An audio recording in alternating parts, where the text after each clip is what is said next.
mom brain needs like a PR team to like rebrand it, to like revamp it in a way, because really mommy brain or mom brain is not a bad thing. So, like we're in spring now, people do spring cleaning in their homes and things like that, reorganize things. You might, make things more efficient in a way within your home because that might feel really good. It might feel like, okay, this is a great start going into the new season. It's the same thing that's going on with your brain, where it's going through like a spring cleaning process where, there are some areas that shrink, but they're not shrinking because you're not capable anymore of things. It's more that like efficiency. Hey, I'm Brooke Jean, therapist, recovering perfectionist, and struggling working mom on a mission to normalize normal. If you're an overwhelmed, high-achieving, and secretly anxious mama, struggling to balance it all and on the brink of burnout, you are in the right place. Here is where we talk about hard things like balancing work and family life, mental health, and how to navigate life-altering transitions. Nothing is too taboo here. In my conversations, I'll teach you how to let go of who you think you're supposed to be in order to create the life you've always wanted. Get ready to embrace your messy, shed the shoulds, and find freedom through a life unperfected. This is the Unperfected Pod. Welcome back, my friends, to the Unperfected Pod, where we normalize normal and find freedom through a life unperfected. I am so excited because today is the first of many guest interviews that we are hosting here on the podcast. You guys know that I love to just get on and riff about things that are on my mind, but I really wanted to layer in other experts, other moms who can support you on your journey of healing and feeling and all the things mental and emotional well-being. And so first, I want to introduce you guys to Allie McQuaid. Allie is a Maryland-based licensed professional counselor certified in perinatal mental health. Allie specializes in working with moms and kids who are struggling with feelings of overwhelm, identity development, and life changes. She's a first-time mom of a toddler, wife of a firefighter, dog mom to a German Shepherd, and lover of all things millennial nostalgia. After struggling with her own perinatal anxiety during the height of the pandemic, Allie started to seek out support and education about how she could specialize in this area and help other moms who are struggling. Wow, Allie, welcome to the show. So excited that you're here. Thank you. I'm so excited too. I'm so glad we got connected. And yeah, I'm excited for our conversation. I love your bio. We might not have time to dig into the wife of a firefighter and dog mom of a German. There's so many things I want to talk about, but let's start with this question that I think I want to ask every single guest that I bring onto the show, which is, as a working mom, what is your current struggle that you're up against? Yeah. So, being a therapist, in the state of our world right now, is definitely very rewarding, but it's not easy at times. And I think, at the end of the day, it can be a struggle for me to transition from, okay, I have my therapist hat on, and then, I put my mom hat on. And, I've connected with a lot of colleagues in this perinatal specialty who feel, the weight of the emotions that we're holding for so many moms out there who are struggling. So it's like carrying all of that can be, difficult at times. And like I said, it's incredibly rewarding. And, we can talk about how I found myself into the specialty a little bit more, but I wouldn't give it up for anything. But I think that like compassion fatigue that a lot of helpers, feel right now, I think can be the biggest challenge that I experience. You are touching on something that's huge, compassion fatigue. And I think just in general, as moms, as women, we have a tendency to nurture those around us, right? A lot of it we've been conditioned to do, and innately we're that way. So we tend to hold space for our friends, our family, our kids, our jobs, our communities. And if you're in the helping profession, you're absolutely holding even heavier space. But even if you're not in the helping profession, you're holding space for all the humans in a time where there's a lot of hard stuff and there's a lot of exposure to the hard stuff. And so for those listeners who don't yet know what compassion fatigue is, will you share a little bit more about that? in your experience of it? Yeah. So compassion in general is just, for self compassion, for example, that's something that I like to teach a lot of my clients. It's giving yourself that understanding that we are human, that we experience challenges and suffering, and that we are not alone through that process. So, as a therapist or, a helper in some kind of other industry, you are giving that to your clients or your patients, that you're letting them know that what you're going through, you are not alone through that process, and that, you can give yourself kind of that grace to experience whatever feelings you're feeling through that. So you're not giving yourself judgment. You're not, feeling guilty or shameful about what you're going through. It's just, like you said, holding space for whatever it is you're going through. So when you add fatigue into that, so when you add, that burnout, that overwhelm, maybe you're seeing a lot of clients or patients every day. Maybe you're pouring yourself so much into your work. And then, when it's time to do other personal things, you're just feeling, so tired. It's that compassion fatigue. Or like you said, there's other people in your life that you're also tending to, that you're giving so much compassion to. And then you're not, turning it around onto yourself. So you're giving, giving, giving, and then not looking inward to what can I give myself. Yeah, you're not pouring into yourself. You're not filling your own tank. You're depleting all day long and then falling into bed at night just to wake up and do it again the next day. What is one thing you're doing right now as a mom, as a mental health professional to help yourself with the compassion fatigue? Is it boundaries? Like, what is a little tip you can give us that's helping? Even though the struggle is real, honey, what's helping? Yeah, I think boundaries are key. So not only boundaries just with my schedule, but also boundaries within my time, like with a client. So, if I'm meeting with a client and I feel like the weight of their emotions really heavily, then after that session, I might go outside for a 5-minute walk, or, my dog, or, have some little like brain breaks that help me kind of regulate throughout the day. So then it's not like at the end of the day, I feel like, okay, I've totally depleted myself. So it's almost like recharging stations, like throughout the day, that kind of help me to reboot and feel fresh, especially for that next client. Because, if one client, is, I'm giving so much, then I don't also want that to impact the rest of my day. So it is important for me to have those little breaks, throughout the day. But yeah, boundaries are also very key. So, I don't see anyone outside of the hours that I'm working, because it's also really important for me to be present for my family. So I don't see people after 5. And that's something I never thought I would say when I used to specialize in only working with children. And I worked till 8 p.m. most nights, prior to having my daughter. And I would bend my schedule all the time. I would talk to parents on the phone in my car. I would give so much. So you see how like that led to, feelings of burnout. So yeah, I think boundaries in any profession is vital. Huge, absolutely huge. And I love that you call it a brain break.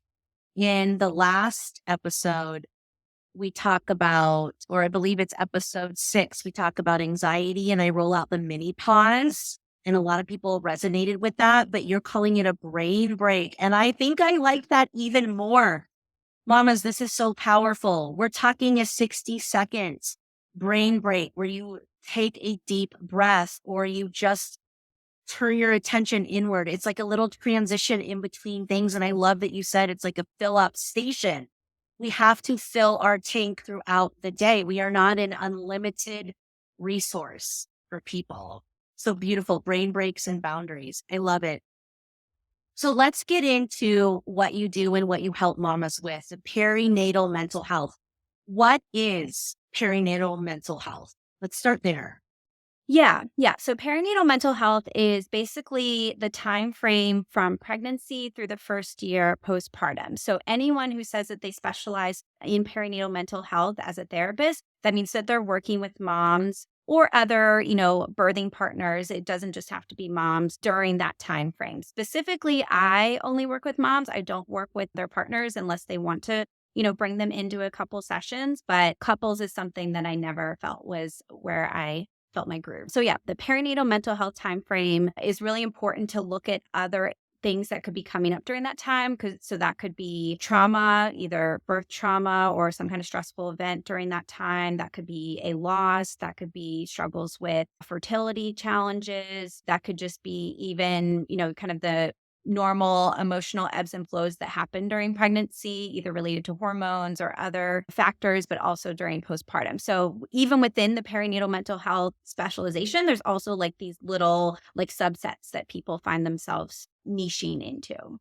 Yes. Okay. So we are supporting the mama's pregnancy into postpartum. What are some of the common, or maybe even the most common struggle that you support moms with during that time frame?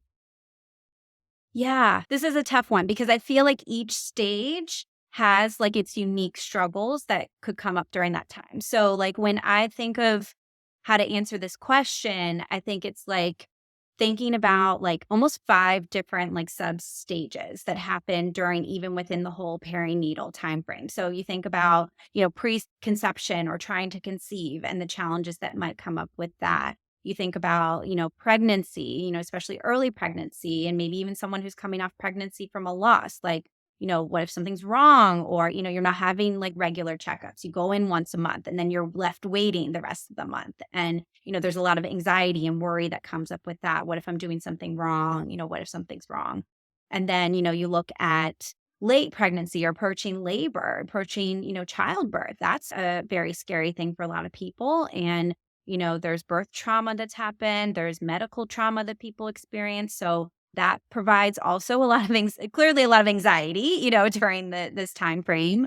But then you look at the fourth trimester. So those first 3 months postpartum, there's a lot of challenges that happen physically for women during this time, a lot of body changes, a lot of body image concerns. The pressure to bounce back, which I'm so glad there's a movement to challenge that. I know you and I have talked about that. Yeah, cancel it We're out. entering bounce back culture. We're not bouncing back. We're just trying to sludge forward. Right, Okay. right. Well, and it's like, and this is something that maybe we can get into about identity. It's like your body, of course, your body's going to be different. And of course, your identity is going to be different. So I think it's like we're not even going backwards. Like you said, we're going forward. So we're going into a new identity, a new sense of self, a new body image. But of course, there's an internal conflict that women have with that. So I, help moms through that. And then, kind of that, like, I guess last stage you want to think of is like beyond 3 or 4 months postpartum. And there's a lot that comes up with, you know, is my baby reaching their milestones or should I go back to work or am I cut out for this? A lot of challenges about the motherhood identity specifically because it feels like there's more at stake besides just like, okay, is my baby eating and sleeping properly? There's more that comes with, beyond 3 or 4 months postpartum. And then obviously even more that continues to come out throughout your child's development beyond that first year. So yeah, you can see where it's kind of hard to answer that question about what I'm seeing. But, if we want to speak more generally, I see a lot of moms who struggle with either lack of support or the support that they do have doesn't feel like it's giving them what they need. So they feel kind of resentful towards that. So that's another thing I'm seeing, a lot of identity development challenges, feelings of pressure that they need to be doing it all or, struggles with parenting styles, like how do I parent my child, especially after that first year. So there's even a lot of like other nuance towards, mom's mental health that happens beyond just kind of the things that you would expect as well. Yeah. And even though the perinatal time frame goes to 1 year postpartum, Mhm. I was going to say I didn't feel normal until 2 years later, but actually never felt normal again. Had a new normal. Yeah, I felt more myself 2 years later, but I was different. We are different. So that's why we do need to cancel bounce back culture because who we are having, become a mother is so different than who we were before. There is no old normal and there is no normal. It's like I'm different. My body's different. My emotions are different. My relationships are different. My energy is different. I may have had even like a midlife awakening becoming a mother. Everything is different. And we're trying to like establish this normal, but this is when we absolutely get rocked when it comes to our identity. And also, I think I want to touch on before we go into the identity stuff. At every stage, we feel like we're doing it wrong. Mm-hmm. Is our baby meeting the milestone? Should I go back to work? Who's going to take care of my child? There's a plethora of information telling you that your choice is the right one and the wrong one. And this is where mamas, I think that you have to really tune out all the noise and listen to your mama bear intuition and be attuned to your child and yourself and make decisions around what's best for you and your baby that are in alignment with what you're thinking and feeling and also what your family needs, because everything is going to confuse you. And so not only are you going through these major milestones as a mom, we're questioning our every move. And then if you layer in any mental health stuff on top of that, it gets even messier and cloudier. So I also want to touch on that too before we get into identity. I've written down identity. We're going there. But for that mama that might be suffering with a postpartum, depression, anxiety, OCD, all of those things, can we touch on that for just a quick moment? What are some things for mamas to be paying attention to know that they're on the slippery slope or in a full-blown postpartum mental health condition? Because I think so many of us think we're just exhausted or sad or adjusting to transition, and we're actually missing that we're in need of more support and more help. So can you touch on that for us? Absolutely. Yeah. And I struggle a lot with diagnosing just clients in general. I have a very internal conflict with that, but, insurance is, kind of a beast that consumes all of that. But in terms of, when to seek out support, because that's the main thing that I think is so important about therapy and so great that it is provided to so many people in our country, with insurance benefits. I think that's wonderful. So, with something to look out for, if you aren't sleeping a lot. So sleep is a big thing that I think is crucial to mental health. And if you find that, you're struggling to sleep, even when the baby's sleeping, like maybe you're watching your baby sleep, you're very concerned about your baby's breathing or, is your baby okay? So that's one thing to look out for. Or are you sleeping too much? Are you struggling with getting up out of bed? Are you struggling with getting dressed, taking care of basic hygiene? Are you consumed by your thoughts? Are you experiencing panic attacks? If we look at trauma, are you having flashbacks to, maybe something that was stressful that happened during pregnancy, during labor, during postpartum, So I think, things that are causing a large amount of distress in someone's life, whether it's meeting criteria for a disorder or not, I think is worth them seeking out therapy 100%. Yeah. And after I had my second child, my daughter, Chloe, who's 5 now, I had check, check, check, check, everything you just mentioned. I wasn't Mhm. sleeping. I was concerned about her breathing in every move. I was having flashbacks. Then I started obsessively counting because I would always count her when I was burping her to make sure I got through like a full minute of burping. And then I would be walking her outside and my brain would just be counting obsessively. And then that turned into really scary thoughts. Yes, And yes. so I want to normalize, if you're a mama out there and you're doing any of these things or experiencing any of these things, I started having really scary thoughts and visions of like getting in a car accident, jumping off a cliff. And that's where I knew this is not me. This is my mind playing tricks on me. It's time for me to reach out for help. I reached out to get from EMDR, but then fell into brain spotting, and brain spotting completely pulled me out of that postpartum. It was depression. It was anxiety. It was OCD. I care less about the technical diagnosis. I knew that something had taken over my brain and I wasn't myself, and it was time to take an extra step. Now, on this podcast, we like to normalize the messiness of motherhood and the anxiety and depression and grief and all of it that comes with it. And then there is a threshold, my loves, where we need to take another step. We need professional help. We need to talk to a therapist or just a helping professional. Might need medication. We might need trauma informed therapy. We might need a group, which I know you offer groups. Group is so powerful during this time because I felt like I was on an island all by myself. And come to find out, so many moms suffer with this and it goes undiagnosed because we chalk it up to new mom exhaustion and baby blues and my body hurts and all these things. But those are absolutely some things to look out for that she mentioned and to seek help and get into a therapist's office if you are experiencing some of those.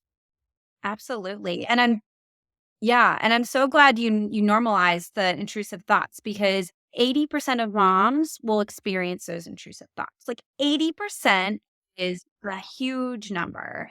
So, and it may even be more than that, like with screenings and, polling and all that stuff, people may not be honest because, it's very scary to admit that, and I struggle with them as well. I saw myself dropping my baby down the stairs. I saw myself letting go of the stroller while I'm walking her. And I'm like, I don't want this. Like, why am I thinking this? So it's a very much internal battle. And it called it ego dystonic. That means we don't agree with it. Ego dystonic thoughts are thoughts that we don't want in our mind. They're literally intruders. They're intrusive thoughts that come into our mind that take over, like you said. And I'm so glad that you sought help. And there's a lot of research that shows the power of brain spotting and EMDR as well, because it's traumatic in a way to even relive those thoughts. So maybe even if you experience a traumatic event and then to relive it, that is just, it's awful, awful feeling. That is a crazy statistic. 80% of moms have intrusive thoughts. And I agree that's probably underreported because our reporting structures Yeah. Yeah. not great. I didn't even feel comfortable reporting how scary things got. And when I did to my OBGYN's nurse, the response I got from the nurse was not a healthy and helpful response. So we have work to do around that. But let's talk about identity too, because one of the things that's coming up for me right now as I'm reliving that is I thought I was a certain kind of mom, or I thought motherhood was going to be a certain kind of way. And I had even already been a mom one time around it. Here I am in the middle of the night nursing my baby. It's 3 a.m. and I'm having intrusive thoughts and I'm hating this experience. And it's questioning the person I thought I was, the mother I thought I was. And that really fucked me up because I thought I was bad. Let's talk about all the identity stuff that happens in becoming a mom and how we think it's going to go one way, right? We have this expectation, and then there's reality and how that informs our sense of self. Yeah. So even just the term expectations or expectations versus reality, I struggle a lot with that. And I, may even be guilty of telling people this, like, manage your expectations or have no expectations going into motherhood, which is hard because it's like we can't necessarily like cherry pick the thoughts that we want to have. Our brain is very twisted. There's a lot we don't know about the human brain, but what we do know is that we have automatic thoughts. Thoughts happen. And, we might have a thought that I'm a bad mom or I'm not cut out for this or what did I get myself into? But, one thing that I really like to help moms with is like, what is that follow up? Like, what are you then challenging your mind with? And I think when we're so early postpartum, we may not have the capacity to challenge ourselves in that way, especially if our reality of motherhood is not matching what we hoped it would be or what we see other people doing or, just kind of like, yeah, what we thought it would be. Maybe this is not what we read about in the book, or maybe my baby, is not meeting the milestones that, the book told us or the website. And, I think that you touched on this earlier, the access to so much information. So when we're going through our identity and we're, really trying to define like how I want to parent my kid or what decisions I want to make, like a lot of moms struggle with decision making anxiety because we still feel so frozen to the idea of like, what if I make the wrong decision? So then you overthink and you over research and you Google. And I mean, I'm guilty of Googling literally everything that I thought of postpartum. And of course, it always happens at 3 a.m. where I'm like Googling, is this normal or should I do this? And it's like, it's such a unique time frame that we're in. And that's why, I like to connect my generation and the millennial experience of raising children during this time because we have access to so much information that our parents necessarily didn't have access to. It was like other people in their immediate community kind of giving them advice or, kind of saying, oh, this is how we did it. But, we want to do things very differently in our generation than how our parents raised us. So there's a lot of internal identity struggles that so many moms are dealing with. And that can absolutely bring up feelings of grief, of loss, like loss of identity, loss of sense of self, especially if you, were let's say in a career, or maybe you worked outside the home, and then when you became a mom you were no longer able to work outside the home, or you became a stay-at-home parent and that wasn't your original vision. So yeah, there's so many things that can change, and I think that that's what's so hard, is that we hope that it won't change things. Truth bomb, everything is affected, right? Mhm. Every part of you. And that identity loss is Mhm. really key. So many moms I work with, when I ask them, if you were to have 2 hours today for yourself, what would you do? I have no idea. What are you into these days? I have no idea. We don't remember who we are underneath our roles and responsibilities. We don't know anymore what lights us up. We thought we were going to be this kind of mom, but it's not panning out. We thought we were going to have this kind of kiddo or family. That's not happening, right? It's loss, loss, loss, loss. And I want to remind our audience here that you were someone before you became your roles and responsibilities, before you became a partner or a mom or a boss or a leader or a professional. And I think it's really important that we dig that authentic essence up, because that is actually what our families need most, not the latest research on attachment or sensory play. Like, that stuff is helpful. It's helpful. We do have access to things our previous generations did not. But I think we have too much access that plays on our vulnerabilities and our insecurities and clouts and confuses our God-given sensibilities, which as moms, it's animalistic, it's instinctual, paying attention to our kids and what they need and remembering who we are. But all this information, if we don't have boundaries around it, can pull us out of that and confuse us and then tell us we're doing it wrong. And so, yeah, I feel like the identity, because the loss of who was I before I became a mom, is such an important part of the work, to claim that space for yourself, to remember who you are. And that's going to strengthen your mama powers as well. It's huge. Yeah.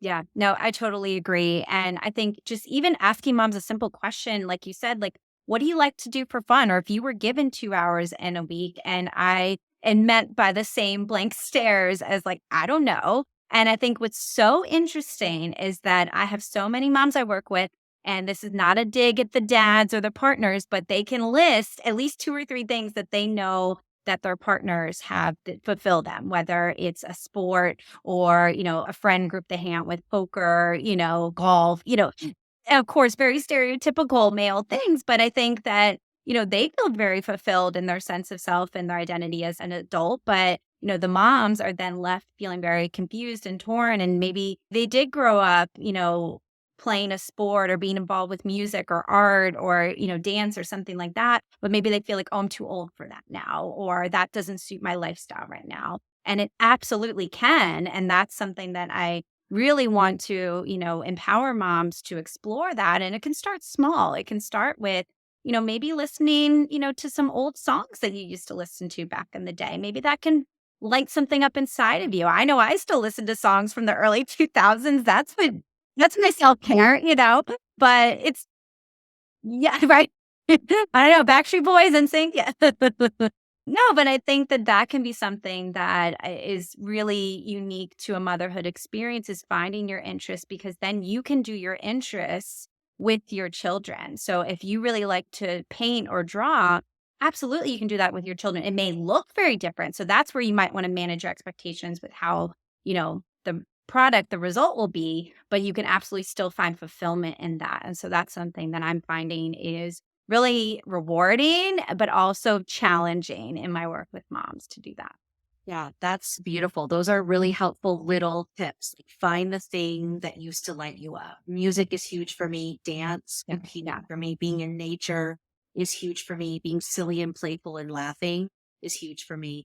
Just asking yourself, like, what made me feel the most alive when I was younger? And starting to layer little doses of that into your life now. And also, sidebar, can we normalize how triggering it is that our partners are so good at resting and doing shit for pleasure? Yeah. Yeah. Literally, I've never met anybody who's as effective as resting and knowing what he wants and doing it as my husband. Seriously. Like, I'm going to go play video games and I'm going to have no qualms about it. I'm going to go on a boys' trip and I'm going to have no qualms. And then here I am feeling bad, asking if I can go do this thing, even though I know he's fully supportive of me to do it. It's like, let's let them be our expanders where they are teaching us that it is safe and okay to rest, to play, and to engage in things for pleasure's sake. I'm turning my trigger into an expander when it comes to that, because you're absolutely right. Typically, and it is stereotypical, but typically moms really struggle to claim that space and time, and dads are better at it. But instead of letting it trigger us and getting really resentful and frustrated, can it expand you to show your subconscious mind it's okay. We all should have these healthy things. Absolutely. Yeah. So, Mama, you're not alone if you feel like you've lost who you are in your motherhood journey. And I want to tell you, it's not about going back only to who you were. It's about grabbing those gems and those authentic pieces and building who you are today and who you're becoming. And it's never too late to become who you want to be. It's never too late to try a new hobby. It's never too late to go on that girls' trip or whatever it is. But it is super important to your mental health to take the time for you. So we are here cheering you on and advocating for you to do that and giving you a couple things to consider and helping you move that forward. Let's transition into mom rage. This is another topic similar to distorted thinking or intrusive thoughts that I think happens a lot and nobody wants to talk about. And on this podcast, we talk about what no one wants to talk about to normalize it. Mom rage. Tell me what you know or what you've seen in working with moms around this piece. Yeah. So I think, and maybe we were going to get into it because I know we had, some topics lined up that we wanted to talk about, but I think it'd be first important to talk about mom brain, and kind of the conversation. Yeah. Like that might be a good kind of precursor. And then we can lead into mom rage because obviously rage is a very intense emotion that, moms or other people experience as a result of like what's going on in your mind. So yeah, a lot changes with the mommy brain. And right now there's some new research coming out, which I want to get into in a second, but I think commonly people associate mommy brain or mom brain or pregnancy brain. I've even seen like momnesia.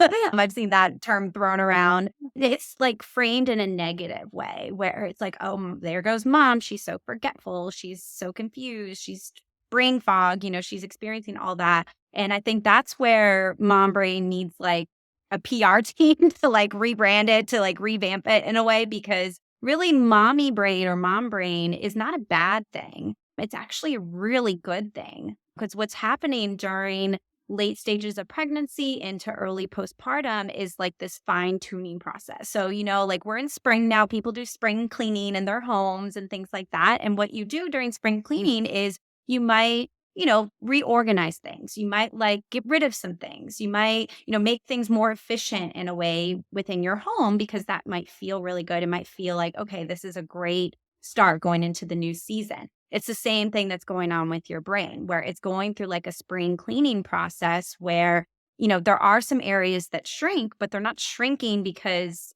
you're not capable anymore of things. It's more that like efficiency. So it's creating a better access to accessing, the capacity to attune and attend to your child, to build attachment in your child. So that's the thing that I think people get mixed up about because it is so focused on baby, because biologically that's what it needed to be. It always needed to be about mom being very attuned to baby. So I think now in our society in 2023, a lot of us don't live in a space where, we can take off a lot of time from work if you're a working parent, or that, you can let go of other responsibilities in the home, or, that you can only be clued into baby. So I think that that's where that internal struggle happens. And then that's what may lead into mom rage because there's all these conflicting societal things of what people are telling you to do or what I should be doing, or, baby's napping. So that means I need to like clean the house and, do all these things. So it's like, that's the struggle that I think contributes to moms feeling overworked, overwhelmed, overstimulated, touched out, just frustrated, maybe lack of support. Maybe they don't have that support system. And then the emotions come out. It builds and builds and builds. And it's like shaking a soda bottle. And then eventually it pops, it explodes. And that's where the rage comes from. Yeah. Yeah. Oh my gosh, there's so much in that. There's so much in that. So for mom brain, I love how you reframed that for us. It's not a negative thing because a lot of times we do experience it as forgetfulness. Or for me, it was like vocabulary was lost. I would be in session and I just couldn't find the word. And I knew I was never going to find that damn word. You know what I'm saying? But my OB-GYN positioned it this way to me. Yes, part of your brain is under construction. And so you may have lost access to some words, but what you gained was being able to hear your baby cry 2 miles away. And that changed my perception. That changed my belief.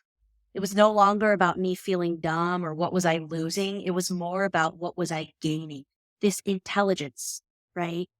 This attunement. And by the way, that vocabulary never really did come back. For some, it can come back. I think they say within 2 years, you might see some like you said, and that's so interesting that you said you felt more like yourself around 2 years, because that is what research shows. Around 2 years, things start to come back online again in the mind that was maybe not accessible during postpartum. So yeah, that's interesting that some things may not come back, but that may not be related to postpartum. Yeah. But she did start feeling more like herself 2 years later, but that was past when everyone said I would feel quote unquote normal again. But so our brain is under construction. We can now attune in ways that we never knew were possible. And so, yeah, what you were talking about, that overwhelm, it's easy to see how we would also become overwhelmed with stimuli, become sensitive. There's so many of us that are waking up in our motherhood journeys realizing that we're sensitive energetically, or maybe even a highly sensitive person. And when our system is overwhelmed by all of this stimuli, like you said, it's like shaking up the can, or I call it the pressure cooker. We're in this pressure cooker, like more stimuli coming in and not a lot of self-care going out. And then next thing you know, it blows and you have like an out-of-body rage experience. The other thing I want to say about mom rage is it very well could be a trauma response too. Yeah. And our kids trigger us.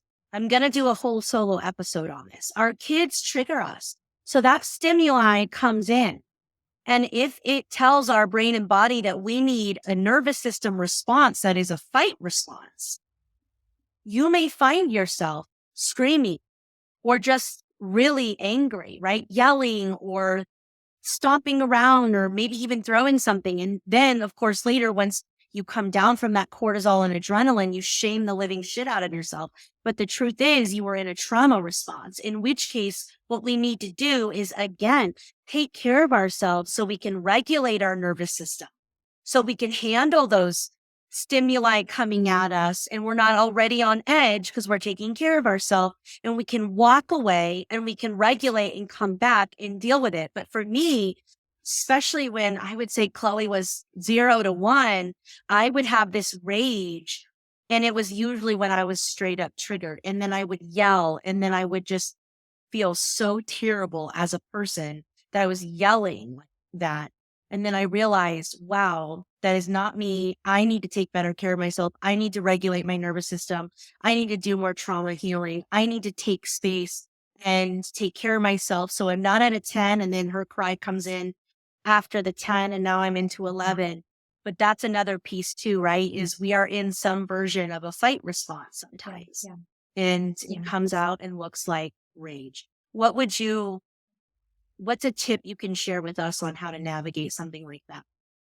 Yeah. And I want to speak a little bit more to what you said about the trauma response and like kind of what comes up for that. So I think also, for a lot of moms who may not give that fight response, it could still feel like rage. You could still feel that frustration, that anger building, because that kind of is more like what I feel like. I was never really a yeller in my life. And that's not something that I think is, commendable or anything, but it's just something that is not my personality style, not how I express my emotions, but I still feel it build. Yeah, the rage inward. Yeah, so that feels a lot like anxiety. So the rage inward is that building, that crying, kind of letting out emotions in other more tearful ways, or just feeling like I just need to get out of here, like almost like fleeing, like I need to escape because my rage is so big. So I think rage can manifest in a lot of different ways. And really, from what I've seen, is it's just unmet needs. So these could be unmet needs that are, biological or basic, like food, water, sleep, basic hygiene. So if those needs across the board are not being met for moms, that's kind of the first line of defense. That's where I think things need to be looked at in terms of what you can do, or what you can, feel like you have control over with these emotions. Because I think in a lot of ways, we feel like we don't have control over our emotions, which to an extent we don't, especially if it's a trauma response, but we can control how we respond to it. We can control what we do next, or putting things in place to mitigate or kind of manage the severity or intensity of some of these emotions. So yeah, food, water, sleep. Sleep is crucial. Basic hygiene. So feeling, comfortable in your clothes, feeling showered, brush your teeth, kind of basic hygiene like that. But then also, time to move your body, get some fresh air, have those support people in your life that you feel like you can, wave the red flag, wave the white flag, like I need a break, that sort of thing. Even having code words for people. I have some clients that tell their partner code red. Code red means like, I'm done. Like, I need you to tap in. Yeah. Yeah. So even having that system in place, because a lot of times when we're feeling that intense emotional response reaction, the part of our brain or prefrontal cortex like goes offline, where we're not able to think rationally. We're not able to make decisions that feel alignment with our values, or something that maybe our rational mind would feel like you would make. So I think having things in place that almost feel like you can just say a word, or point to something, or give a look, or, like feeling like you've established with your partner, like, hey, this is something I'm feeling. We've talked about it before. Here's what needs to happen next. So then you feel like you have a plan basically in place for how you would manage that. Oh, that's so helpful. That is so, so helpful. Having a code word or even an action. So yeah, having a Mhm. code word like flooded, which means take the Mhm. baby, I'm out, or take the children, I'm out, or pineapple. But mine, because sometimes I can't even access words, is just I go upstairs and start filling the bath. That's the sign to the family. Bye. Take a hike, friends. I love you all. Mom is overstimulated, dysregulated, and she needs a moment, and she can't even tell us what she needs. Mhm. So she went up to her bathroom, she closed the door, and the bath is started. That's my sign. Or if I can say flooded, then I'll go for a walk or whatever. But I do. I think having the code word or even the code indicator, the action is Mhm. huge. And then this emotion needs to be walk outside, even if it was snowing, was the thing that probably helped me the most in navigating all of this. I needed to get outside. I needed to get that body moving. I needed some fresh air. I needed a fresh perspective. Even if you have to put your, headphones on to not hear your baby cry for just a minute, do what you need to do to get that break. It's going to help regulate that nervous system. It's going to help you a lot. And another thing that you said, Allie, that was so powerful that I want mamas to put in their back pocket is that rage turned inward manifests as anxiety. And I also think a step before that, resentment can turn into rage, which can present as anxiety. So whether you're outwardly raging like I Mhm. do, or inwardly raging like Allie is, or somewhere in between, it's a need that's not being met. It's an emotion that's not being met. There's action steps that we can take to set boundaries, to ask for help, to take a sip of self-care. So that way we're not really stuck in that pressure cooker or that shaken bottle of soda. That's really powerful.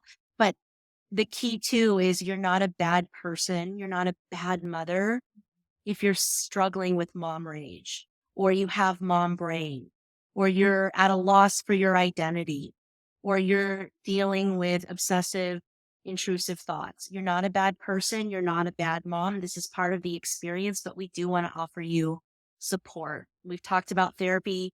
We've talked about EMDR and brain spotting. We've talked about boundaries and doing little brain breaks and things like that. But I know that, Allie, the work that you do is so important in the world. So will you share with our audience kind of a little bit about the groups that you run and just where they can connect with you and how they can find you if they do want to work with you?